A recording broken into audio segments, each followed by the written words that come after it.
Hi అండి, welcome to simply బారు channel. ఈరోజు recipe home made fruit custard అండి.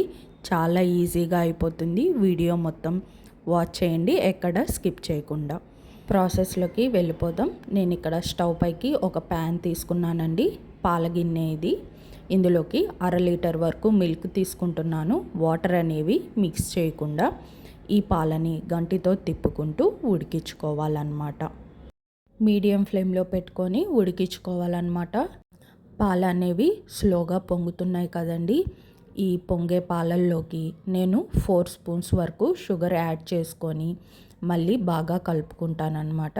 షుగర్ అనేది బాగా కరిగిపోవాలి. అండ్ మనకి మిల్క్ కూడా ఇట్లా మీడియం ఫ్లేమ్లో పెట్టుకొని తిప్పుకుంటూ ఒక 10 మినిట్స్ వరకు ఇలా తిప్పుకుంటూ నిదానంగా కలుపుకుంటే మిల్క్ అనేవి చిక్కపడతాయి అన్నమాట. ఈ మిల్క్ తిప్పుకుంటూ చేసుకోవాలి.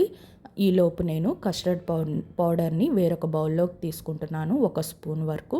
అందులోకి కొంచెం వాటర్ కానీ మిల్క్ కానీ యాడ్ చేసుకోవాలి. నేను ఇక్కడ వాటర్ అయితే యాడ్ చేసుకుంటున్నాను.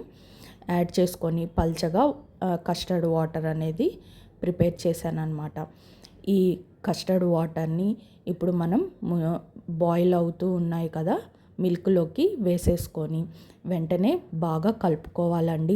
అడుగు నుంచి సిమ్లో పెట్టేసుకోవాలి. ఫ్లేమ్ ఏమో హైలో కానీ మీడియంలో కూడా ఉండకూడదు. ఎందుకంటే కస్టర్డ్ పౌడర్ అనేది కలిపిన తర్వాత మిల్క్ అనేవి త్వరగా చిక్కపడిపోతుంది అనమాట. సో అందుకోసమని సిమ్లో పెట్టుకోవాలి. ఇప్పుడు ఆ కస్టర్డ్ మిల్క్ని బాగా చల్లారించుకోవాలన్నమాట. స్టవ్ ఆఫ్ చేసుకొని పక్కన పెట్టేసుకోవాలి.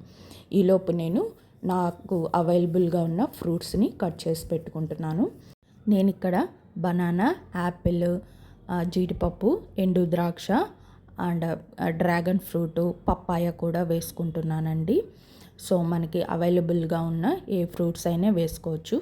కాకపోతే డ్రాగన్ ఫ్రూట్ని మాత్రం లాస్ట్లో వేసుకోండి. సర్వ్ చేసుకునే ముందుగా వేసుకుంటే కొంచెం టేస్ట్ అనేది చప్పగా అయిపోతుంది అనమాట. అది కూడా మీకు అవైలబుల్గా ఉంటే వేసుకోండి, లేకపోతే లేదనమాట. ఇప్పుడు ఈ ఫ్రూట్స్ అన్నిటినీ చిన్న చిన్న ముక్కలుగా కట్ చేసి పెట్టేసుకుంటున్నాను. తర్వాత ఈ చల్లారిపోయిన కస్టర్డ్ మిల్క్ని వేరొక బౌల్లోకి తీసుకుంటున్నాను. ఈ కస్టర్డ్ మిల్క్లోకి కట్ చేసి పెట్టుకున్న ఫ్రూట్స్ అన్నిటినీ వేసుకొని తర్వాత జీడిపప్పు, కిస్మిస్లను కూడా వేసుకొని బాగా కలుపుకోవాలన్నమాట. చూసారు కదా, ఫస్ట్ ఫ్రూట్స్ అన్నీ వేసుకొని కలుపుకున్నాను. తర్వాత లాస్ట్లో జీడిపప్పు, కిస్మిస్లు మీకు అవైలబుల్గా ఉంటే బాదం కూడా వేసుకోండి. మీ దగ్గర ఉన్న డ్రై ఫ్రూట్స్ అలాంటివి కూడా వేసుకోవచ్చు అన్నమాట. తర్వాత ఇవన్నీ బాగా కలుపుకొని ఈ ఫ్రూట్స్ అన్నిటినీ కస్టర్డ్ మిల్క్లో బాగా కలిపేసుకొని తర్వాత 1 అవర్ వరకు మూత పెట్టేసుకొని ఫ్రిడ్జ్లో పెట్టేసుకుంటున్నానండి. మనకి బాగా మంచిగా కూలింగ్ అవుతుంది కదా, అప్పుడే మనకి ఫ్రూట్ కస్టర్డ్కి టేస్ట్ అనేది వస్తుందన్నమాట. సో 1 అవర్ తర్వాత నేను బయటకు తీసేసుకొని డ్రాగన్ ఫ్రూట్ని యాడ్ చేసుకున్నానండి. సో ఇంకంతేనండి, మనకి ఫ్రూట్ కస్టర్డ్ అనేది రెడీ అయిపోయింది. మీరు కూడా ట్రై చేయండి, ఎంజాయ్ చేయండి. Please like, share, subscribe to simply బారు ఛానల్.